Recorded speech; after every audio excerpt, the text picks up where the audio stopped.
I don't have a purpose here. I don't have any meaning anymore. I'm just a cog in the wheel. I'm not appreciated for who I am.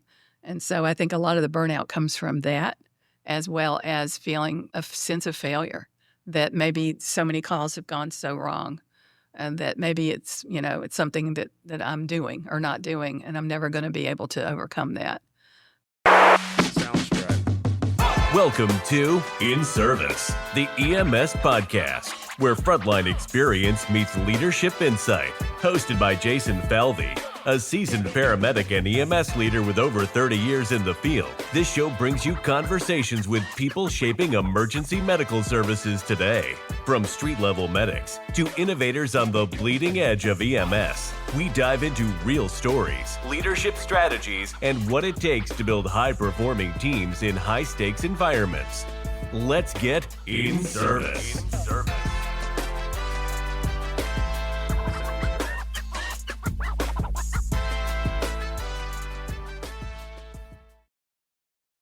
We copy you down, Eagle.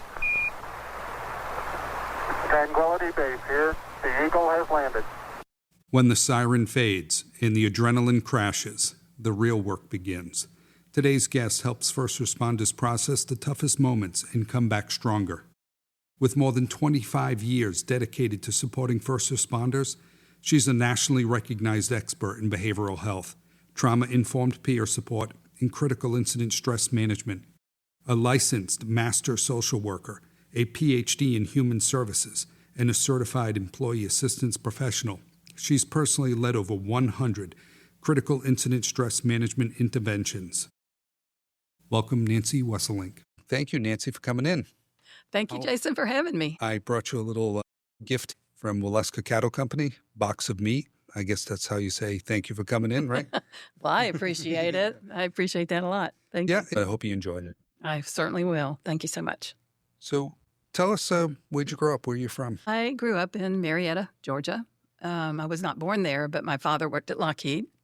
And so when I was about 6 months old, the family moved from Nashville to Marietta. And so that's where I grew up. I went to Marietta High and the local girl. So Cobb County was home. Great. What inspired you to get into mental health? Well, I wanted to go and get a master's degree after I got my bachelor's in psychology. And one of my professors suggested a master's in social work. They thought that that would fit my personality really well. So the University of Georgia at the time was offering an MSW program. This was in 92. And I was a non-traditional student. I was raising 3 daughters and just kind of going to school part-time as a full-time mom. So during the course of taking the master's, I found out that there was a practicum program for employee assistance program interns, which does not exist anymore, unfortunately. And ironically enough, one of the practicum sites was Lockheed. So my dad had already passed. My dad passed from cancer, but there were a lot of folks that still knew him there. So It felt like home. And of course, I got to do the clinical work with my supervisor at the time in the employee assistance program, internal. And it just fit. It just felt good to help people to just be there and just do the best I could. And I felt like I could be confident doing this. He was a great supervisor. So after that, I got the master's in 94 and found out at that point that there was some preparation going on in Atlanta for the Olympics. And part of that preparation was putting out a call to anybody with a license, basically in counseling, to come to Atlanta and train internally and be kind of on standby in case something happened. And so I went down there. It was all voluntary, didn't get paid for it, but I came out with a great binder full of information. I got to see firsthand everything. I got to see global police, Interpol. I got to see federal, state, and local resources that were being pulled together. It was an amazing thing to watch all the coordination and effort that was going on in that realm. And, of course, I got called out to the bombing. That was my first. Yeah, I was going to say, and something did happen. Something did. Yeah. And that was my first critical incident. And so at that point, Atlanta was looking to hire some people internally. And so I put in for one of their jobs, clinician. And so I stayed there until 99. And what I found out through that lots of ride-alongs. I just made myself available, and I just rode and spent time in the call center, went out on fires. Back then, there were no waivers. It was like, well, if Nancy wants to come, she can come. But if she gets hurt, we can't take care of her because we're going to take care of everybody else. And I got it. I understood that. But what I found was the mental health services, quote unquote, back then were very bad. They were very punitive. We were punitive. We was a punitive program because people would be terminated. People would be ostracized, humiliated. I tried to overcome that just for myself, just so they could see me. I'm not like that, but I was in that environment. Yeah. And so in 2002, I took $100 out of my pocket. I said a little prayer, and I said, I wonder if we can do this better. And I started getting contracts. People knew me from my private practice years that I did while I was in Atlanta. And there it was. And now here we are 25 years later, and I'm still working on contracts. And I don't even market anymore. People are calling me now saying, I think we need your services. It's great. It's just been an amazing thing. That's kind of how we met. We ran into each other. Yeah. The ASD event, right? You never know. Yeah, that's just how it happened. So what are your current roles, right, within your organization? Well, this is my baby. One Source is me, and I'm One Source. I have a wonderful network of clinicians that help. They have been truly good friends. They're very, very, very experienced in working with all kinds of first responders. I think one of the really cool things that I do is I allow associate licensed people who are under supervision to start working with my clients. So if they're interested in doing this kind of work, they're going to be able to get the exposure and the practice and the skill under their supervisory clinicians to be able to do that. So I kind of feel like we're touching the future generation there of people who are interested, because the practicums don't exist anymore. So my role is basically to administrate, take all the intake calls. I take all the intake calls, and I answer the phone when I can, and I just immediately start figuring out what they need and where they need to go to get what they need. So if I call you at 3 o'clock in the morning, you're picking up. I can put you in touch with people who will verify that.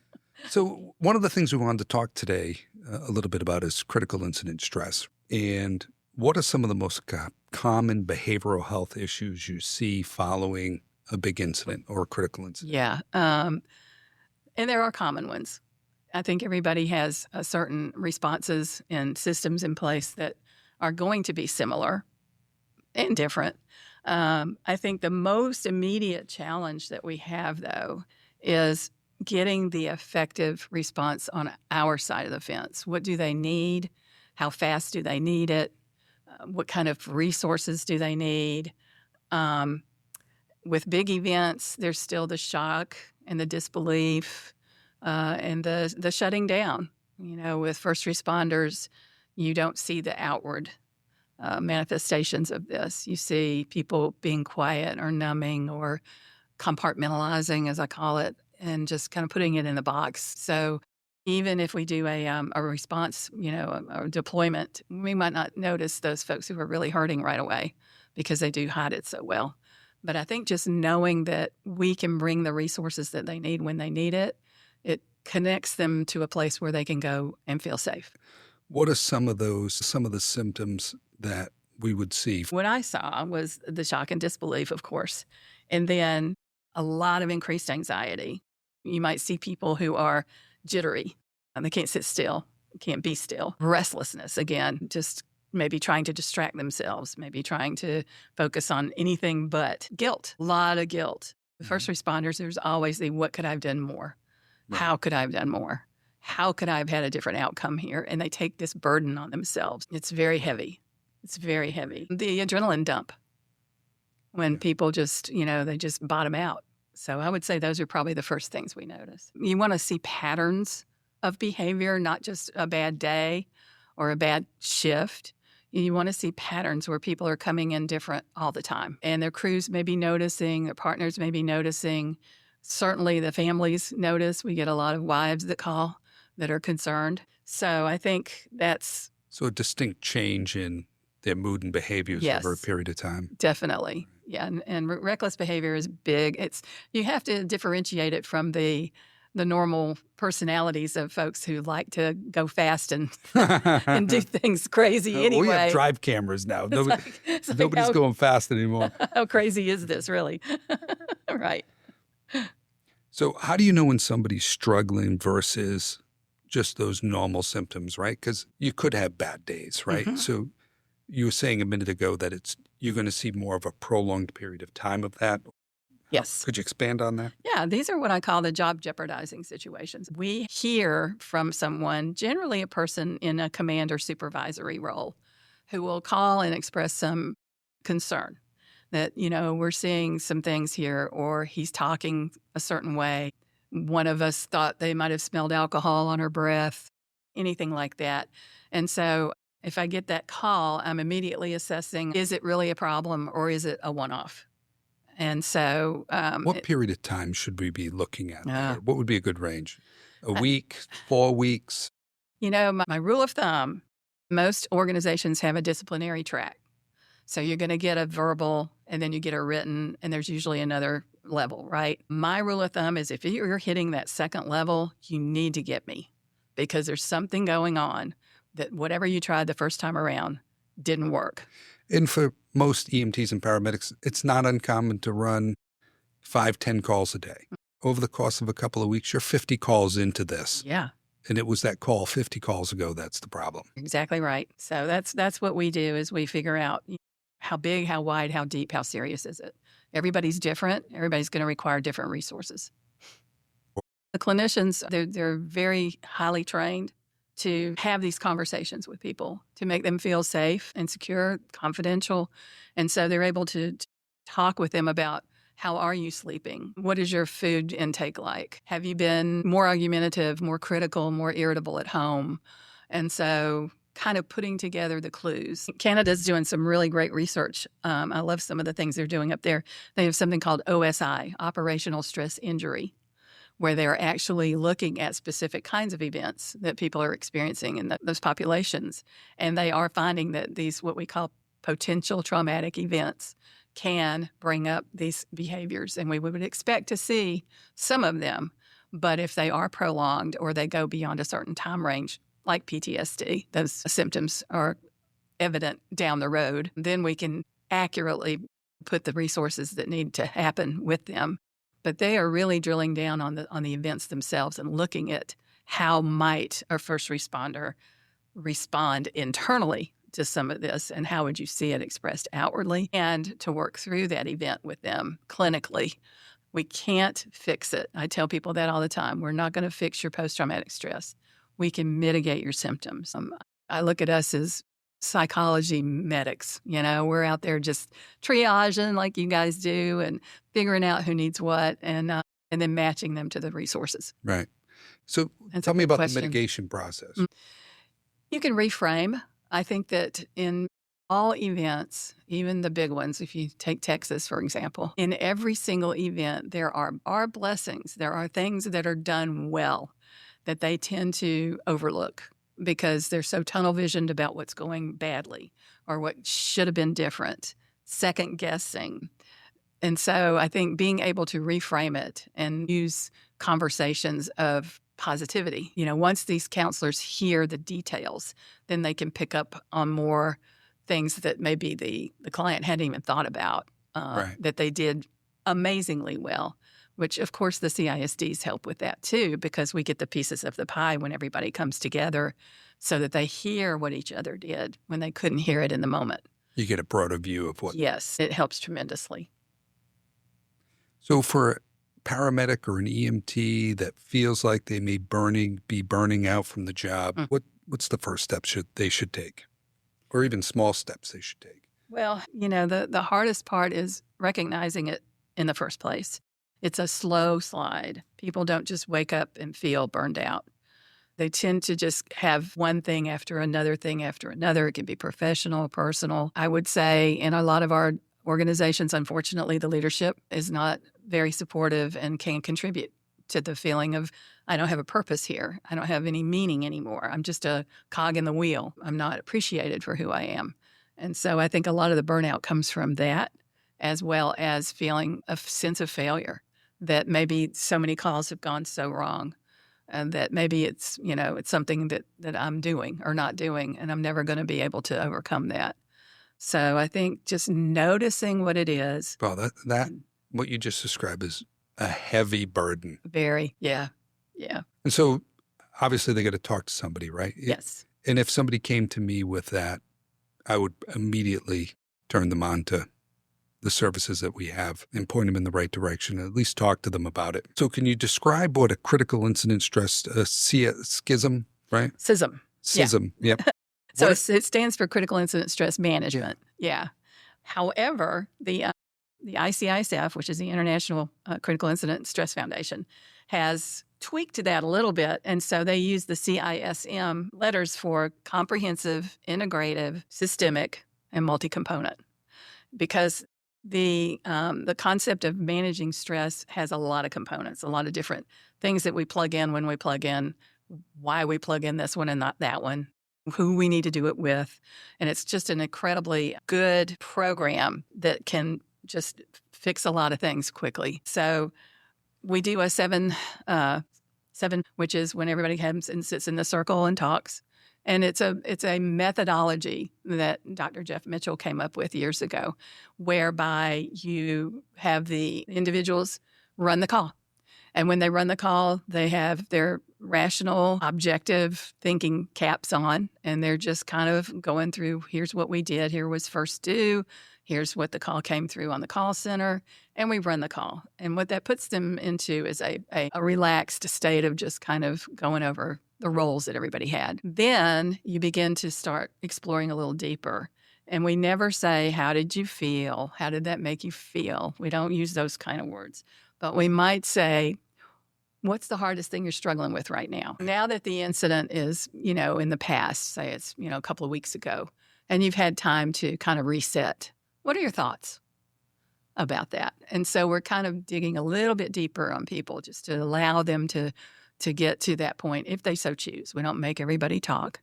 But if someone wants to share what they're struggling with, it's amazing how other people will resonate. Yeah. And then at the very end, which I really love about it, is we bring them back up with everybody looking at each other and complimenting them on how they did during the call and what they did and where they went. It's amazing how much tunnel vision takes away the idea that you really did a good job. And so having someone next to you that says, if you hadn't given me that piece of equipment when you did, and I've had them look back at them and go, what piece of equipment? I didn't do that because it's not there, Yeah. But just having that realization. The reality of EMS, especially if you've been in it a long time, is that sometimes calls don't go well. Sometimes they don't go well at all. Sometimes really bad. Really bad. That's right. That's part of this. And we need to process and handle it better. And you would think, okay, that's a bad call. They should be doing this or should be doing that. But not necessarily, because everybody is so individual with this stuff. I actually we did a law enforcement debrief a few years ago, and I'll never forget it. And one of the detectives, we went around the room, everybody shared really well. And he got his turn and he said, I'm not feeling any of this. Am I okay? And we all laughed like that. And I said, absolutely, you're fine. Really thought, oh man, I'm the odd man out here. He's seen some stuff then. He has seen some stuff. He had like a 20-something career. So yeah, but I thought that was kind of cute. Brought that up. What can the frontline leader do immediately following a traumatic event?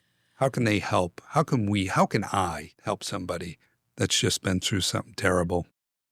Because I'm sure there can be an positive impact there. Yeah, absolutely. Again, you got to time it, because you got to give your folks time to kind of settle a little bit. We don't go on the active scenes very much anymore. We used to, but not anymore. Put down that bag. Tell me how you're feeling. Yeah, exactly. That's not going to work. I think the best thing that I see departments doing is taking their folks out of service for, 30, 40 minutes and just giving them time to sit, get some hydration, get some food, whatever they need, and having a support system in place, so that peers can be deployed if they need to be. But I think just being present, you need to have your peers be very visible so that on good days, they're visible, not just bad, so that people get to know them, they get to trust them, and they get to believe that they can confide in them if they need to. So I think the immediacy is, first of all, you got to figure out what's the event. Is it something that's going to be a long-term thing where we're going to have to wait before we can talk to them, or can we take them out of service right after they've cleared the call and give them some time? And then during that time, you tell them what the expectations are, that they may have some symptoms of this or symptoms of that. They may not be able to sleep. They may want to drink more. You kind of give them the little warning signs ahead of time. And then you also, what I call normalize, which is whatever you're feeling is what you're feeling. And it's accepted. There's nothing wrong with you to feel this. In fact, you would expect certain things from people. Yeah, you just saw something that's horrible. Yes. Yeah. Yes. I agree. We talked a little the other day about hot washing, right? Mm-hmm. This term hot wash. And you have a different terminology for that, right? Well, under CISM, Critical Incident Stress Management, we have what's called a diffusing. And a diffusing is simply what I was talking to you about just now. It's where you take somebody out of service, you give them time to sit, to eat, to drink, to whatever they need to do, to call home, check in. And it's kind of a quick and dirty intervention that you do that gives them a sense of safety and security and acceptance. This was bad, but we are here for you. We're gonna help you get through it best we can. Things that we know that this happened and this happened and this happened, and we kind of reiterate to them what the deal was. And then we just, make sure we have resources, make sure we have phone numbers, make sure that they have access to anything they need down the road. But we want to give them that break between running the call, running the next call. We need to get that gap to matter and to make sense to them as well. I agree. And, the struggle on this end of it is, boy, sometimes the system doesn't want to let that happen, but we have to do it. It's true. It's just what it is. And they don't like it. Sometimes why are we doing this? Why are we stopping? Why are you taking us out of service? I think the first knee-jerk response is, are we in trouble? Yeah. What did we do wrong? And it's part of the stigma that we're still battling. Yeah. And it's important for leaders, and by leader, I mean anybody that's been in the field a while, all the way up through formal leadership, to recognize and participate in this process. It's very important. So what would you say to departments or supervisors or organizations that just not that supportive of mental health awareness? Mm-hmm. I think it's complicated, but from what I've seen, what I've personally experienced, is they don't know what they don't know. And oftentimes they have misconceptions. I think underneath it all, you won't hear them say it, but the feeling I get is that if they implement something like this, it's going to show all the things that are wrong with their department. That if people do go to counseling, that's bad. That means their people are hurting and struggling, and we don't want anybody to know that. It's proactive, though. You have to teach them. You have to teach them what the concept is about. We come under the umbrella of wellness now. Officer wellness, firefighter wellness, medic wellness, our mind, body, and spirit. And we are getting more traction in the wellness community in general than we ever had before, because it makes sense to have all three of those components working. But if our leadership, a lot of them are very, they've been around a long time. Yeah, when I came up, you never talked about any of this stuff. You went to the next call. You didn't bring it up. And if somebody did, it was toughen up. That's exactly right. Yeah. And I think our leaders that became leaders from that time, I truly believe they are leading through their unresolved trauma. Wow. And so it colors a lot of their decision-making, a lot of their own insecurities. They're put in places of authority now where they have to make decisions and they have to do what they think is best. I agree. So you've built you've built a behavioral health program. What does a well-rounded, well-functioning behavioral health program look like to you? Ideally, what would you like to see in it? Right. And what I've done over the years is I've identified those gaps. And I know that things just didn't exist, that people were seeing counselors that did not understand what they were talking about, didn't understand the language, the acronyms, didn't understand the graphic scenes. So it has to have. And just to speak to that, our people see, hear, and smell things every day that are sometimes unimaginable. Right. I could imagine that, most people can't relate to that. They've never experienced it. True. So I think what I've been blessed. I've been truly blessed because it was just me. For many years, Nancy did private practice, and I was the clinician for all those people. So I heard the stories. I knew what they had been through. And so I figured, okay, I'm going to need a network of cutting-edge, smart clinicians who've either done the job, married the job, grew up with the job, or got the experience in the education.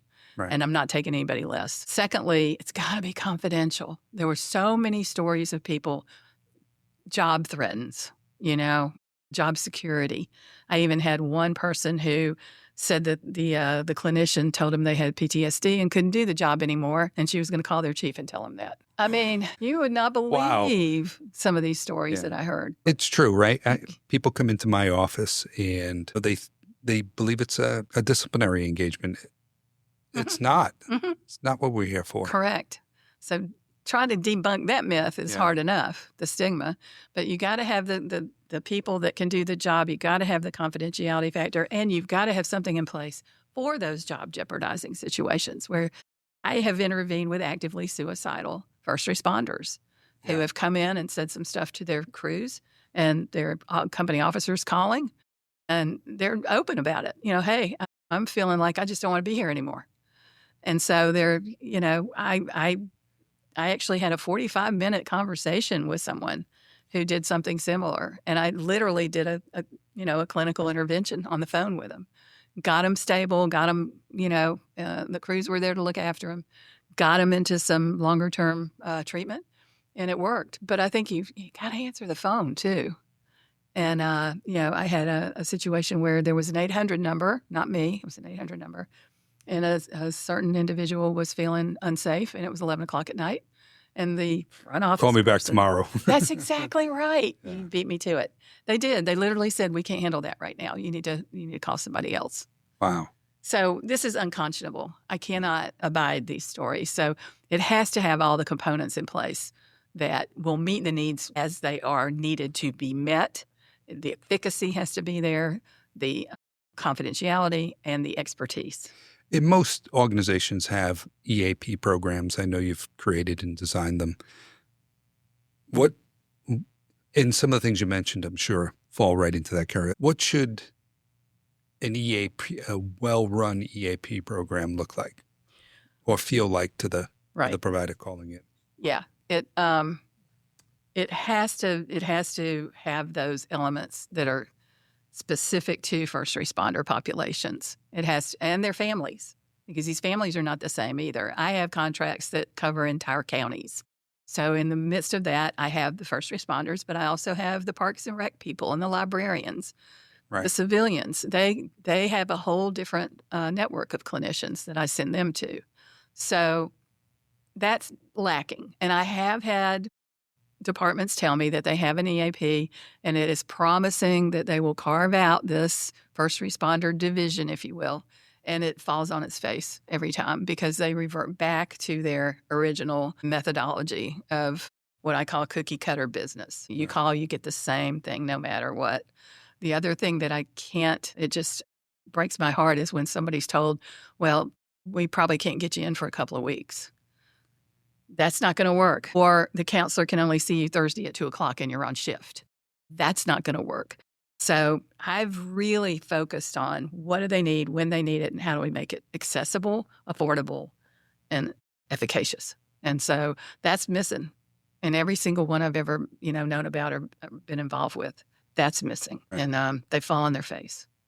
And they let people down. And people get worse, scary worse. And let's talk about generations. We have baby boomers here, Gen Xers. We have Gen Zs, Alphas. Even I think Bravo is the next one coming out. Have you noticed some changes in how they relate to behavioral health?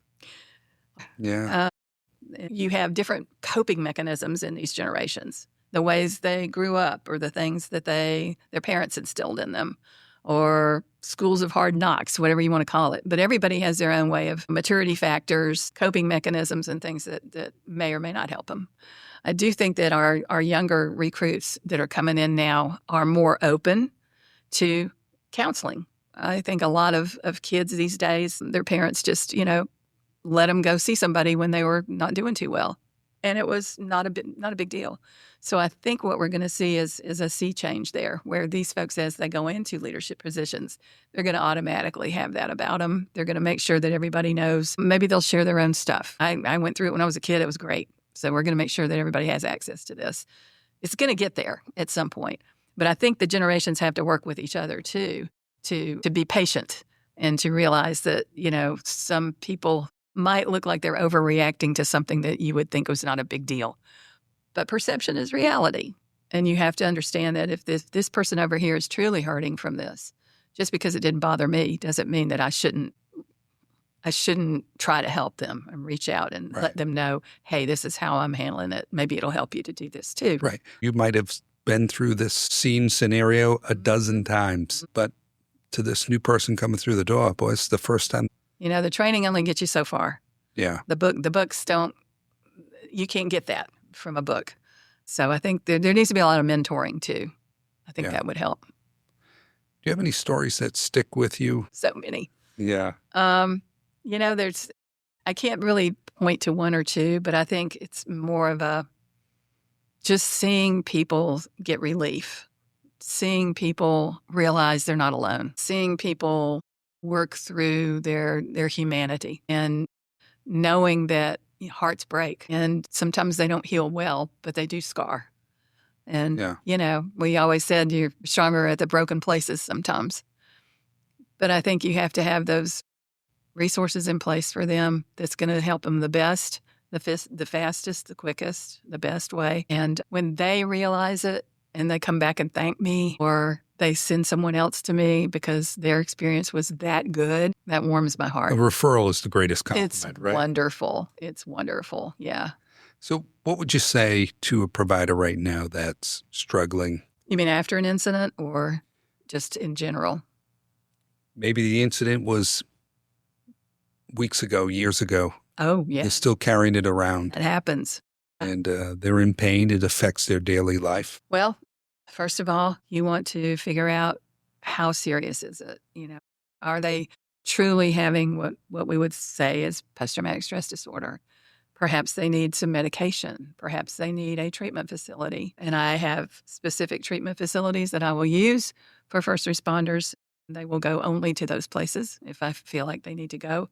But I would want to be able to have them relate the event to me as calmly as possible. And then we would explore, where is it impacting you today?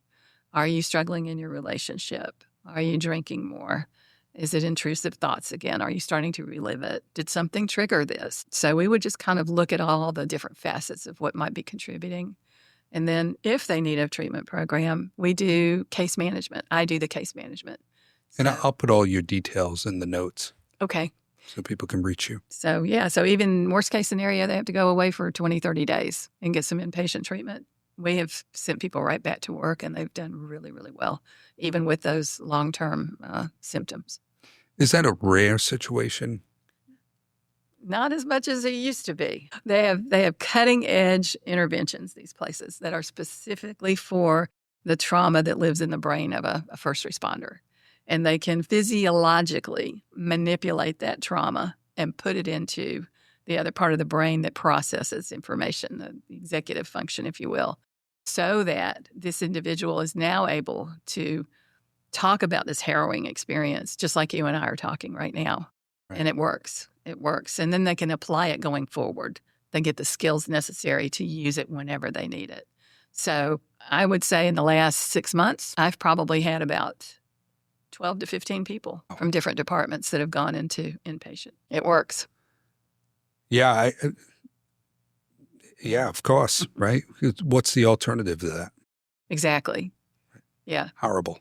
It's terrible when you're locked up in the pain and you have no place to go with it. No one understands. You can't talk to your spouse. And so it's, that's the hardest part I see, I think, is the relationship issues, the divorces, the custody with the kids. It's just, it's brutal. I believe if your family's strong, that's a protective factor that needs to be there. Frontline leaders could probably spot some of this, right?